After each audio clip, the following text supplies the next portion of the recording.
నమస్తే, welcome to Leo. మనతో ఉన్నారు సీనియర్ జర్నలిస్ట్ హేమసుందర్ గారు. సార్ నమస్తే. నమస్తే అండి. సార్, మంచి సింగర్గా పేరు తెచ్చుకున్నటువంటి ఒక మంగ్లీ తన పుట్టినరోజు సందర్భంగా ఏదైతే ఒక ఫామ్ హౌస్లో పార్టీ ఇచ్చారని చెప్పి ఆ ఇచ్చినటువంటి ఫామ్ హౌస్లో పార్టీలో కూడా కొంత డ్రగ్స్ లేదా గంజాయి లేదా మిగతా ఫారెన్ నుంచి తెచ్చినటువంటి ఒక బ్రాండ్స్ గల మందు కూడా దొరికిందని చెప్పేసి అయితే పెద్ద వివాదం జరుగుతుంది. సో దీని గురించి మీరేం చెప్తారు? అంటే ఫస్ట్ అంత పెద్ద ఎత్తున పార్టీ ఇవ్వడం కోసం ఫామ్ హౌస్కి రిసార్ట్స్కి వెళ్ళాల్సిన అవసరం ఉందా అనేది. ఎందుకంటే ఈ మధ్యన రేవు పార్టీలతో ఎంత రచ్చయిందో చూసాం. ఇలాంటివి జరుగుతున్నప్పుడు మనం జాగ్రత్తగా ఉండాలి. దీని ఏమవుతుందంటే చెరువుల పొలాలకు బయటికి వెళ్ళిపోతూ ఉంటుంది. అక్కడ జరిగేది ఇంత అయితే ఇంత ప్రచారం జరుగుద్ది. ఇది తెలుసు, మంగ్లీకి తెలుసు ఇలా జరుగుద్దని. అన్నప్పుడు ఎందుకు అక్కడ పెట్టుకోవడం? ఇప్పుడు పక్కన హోటల్లో పెట్టినారు కొన్ని పార్టీ, పెద్ద ఇష్యూ రాదు, పోలీసులు కూడా రారు, ఎంటర్ అవ్వరు. ఇక్కడ ఏమవుతుందంటే రిసార్ట్స్లో పెట్టుకోవడం, చేవెళ్ళు వెళ్ళిపోయి త్రిపుర అనే రిసార్ట్స్లో పెట్టుకోవడం, అది పక్కన వాళ్ళు ఎవరో కంప్లైంట్ చేయడం, ఆ మ్యూజిక్స్ పెట్టుకోవడం. ఇప్పుడు స్టేట్మెంట్ ఒక వీడియో రిలీజ్ చేసింది ఆవిడ, నాకు తెలియదు పోలీస్ పర్మిషన్ తీసుకోవాలని, ఇలాంటి మ్యూజిక్ పెట్టుకున్నా కానీ లేకపోతే ఇట్లాంటి పెట్టుకున్నప్పుడు పర్మిషన్ తీసుకోవాలనే విషయం నాకు తెలియదు అంటూ ఆవిడ వీడియో రిలీజ్ చేసింది. మరి పోలీసులు చెప్తుంది ఏంటంటే దాదాపు 40 మందికి పైగా గెస్టులు ఉన్నారు, దాంట్లో 17 మందికి దాకా వాళ్ళకి పాజిటివ్ వచ్చింది, గంజాయి ఆనవాళ్ళు ఉన్నాయి అని చెప్తూ వాళ్ళ స్టేట్మెంట్ వచ్చింది. కానీ ఒక్కరే తీసుకున్నారని చెప్తూ ఈవిడ చెప్తుంది. ఇదంతా చాలా గందరగోళంగా ఉంది. గతంలో పొలిటికల్ లీడర్స్ కూడా చాలా వరకు పార్టీలు ఇవ్వడం, అక్కడ సినీ ప్రముఖులు కావచ్చు, లేదంటే కొంతమంది సినిమాకి సంబంధించిన తారలు కూడా అక్కడ ఉండడం మనం చూస్తూ వస్తున్నాం. సో ఇది ఇంత పెద్ద ఎత్తున జరిగిన తర్వాత మంగ్లీ ఏం చెప్తుందంటే ఏం చెప్తారు? అంటే మంగ్లీ చెప్పే విషయం పక్కన పెడితేనండి, అక్కడికి వచ్చిన వాళ్ళలో అసలు ఆ 17 మంది ఎవరు? ఇప్పుడు దివి వెళ్ళానండి, రచ్చరవి, వీళ్ళందరూ పేరు కొన్ని పేర్లు బయటకు వస్తున్నాయి. అసలు మిగతా వాళ్ళు ఎవరి పేర్లు బయట రావట్లా. ఇప్పుడు మంగ్లీకి సంబంధించిన పార్టీ అంటే కనీసం షోలు చేసేవాళ్ళు, సినిమా వాళ్ళు వీళ్ళే ఉంటారు. పుట్టినరోజు పార్టీ అంటే సినిమాలకు సంబంధించిన వాళ్ళే ఉంటారు, ఖచ్చితంగా ఉంటారు. వాళ్ళు ఎవరెవరు వెళ్ళారు అనేది కూడా ఆ లిస్టు జాబితా లేదు, పోలీసులు కూడా రిలీజ్ చేయట్లా. ఇట్లా 15 మందికి ఆనవాళ్ళు ఉన్నాయి అన్నప్పుడు మరి ఒకవేళ సెలబ్రిటీలు ఉన్నారా దాంట్లో అనేది ఒకటి. ఇంకొకటి ఏంటంటే ఇలాంటి పార్టీలకి వెళ్ళేటప్పుడు కూడా చాలామంది ఆలోచించుకోవాల్సిన పరిస్థితి ఉందండి.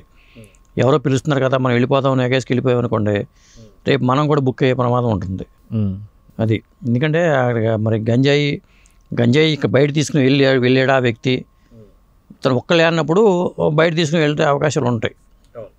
బయట తీసుకున్న వ్యక్తి కూడా ఆ పార్టీకి వెళ్ళొచ్చు, 2-3 వెళ్ళొచ్చు.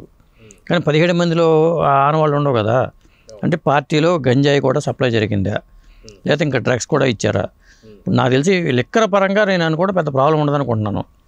విదేశీ బ్రాండ్ లిక్కరే కదండి, లిక్కర్ పరంగా ప్రాబ్లం కాదేమో అనుకుంటున్నాను. ఆ మ్యూజిక్ పెట్టుకోవడం, హడావడి చేయడంతో అక్కడ ఎప్పుడైనా సరే రిసార్ట్స్లో జరిగేవన్నీ పక్కన ఈజీగా పోలీసులు తెలిసిపోతాయి. అదే సిటీలో పక్కన ఉంటూ ఏం జరిగినా ఎవడు పట్టించుకోడు. ఎవడన్నా కంప్లైంట్ ఇస్తే తప్ప, మ్యూజిక్ డిస్టర్బ్ అయ్యి కంప్లైంట్ ఇస్తే తప్ప హోటల్స్లో పెట్టుకుంటే అసలు ఎవరు డిస్టర్బ్ చేయరు కూడా. అయితే మనం ఇది చూసుకుంటుంటే ఏదైతే 17 మంది దాకా పాజిటివ్ వచ్చిందని చెప్పి మొన్న వార్తలు వచ్చాయి, కానీ నిన్నటికి కేసు నీరుగారుస్తానికి ట్రై చేస్తున్నారు. ఎవరో పెద్ద తలకాయలు ఫోన్ చేయడం వల్ల జస్ట్ ఒక పర్మిషన్ లేకుండా పార్టీ చేసుకోవడం తప్పు కాబట్టి చిన్న కేసు నమోదు చేస్తున్నారని చెప్పాను. కానీ గంజాయి లేదా మాదక ద్రవ్యాలు వాడినటువంటి వాళ్ళందరూ కూడా ఎట్టెళ్ళారు.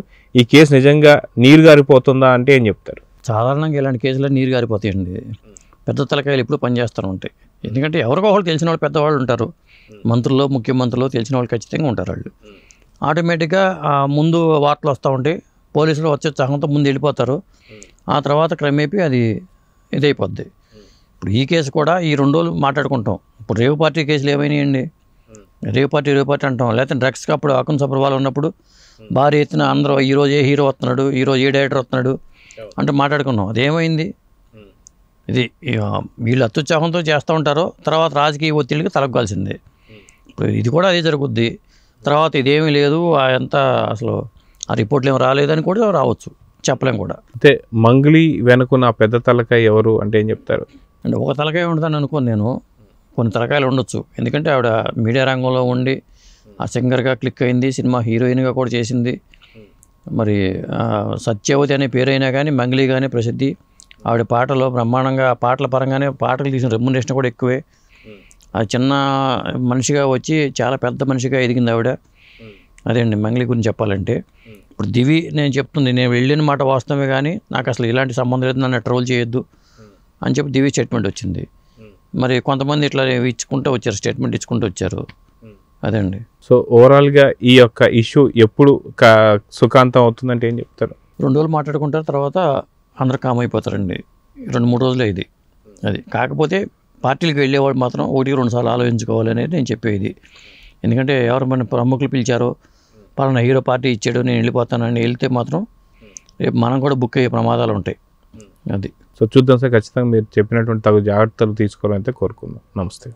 నమస్తే.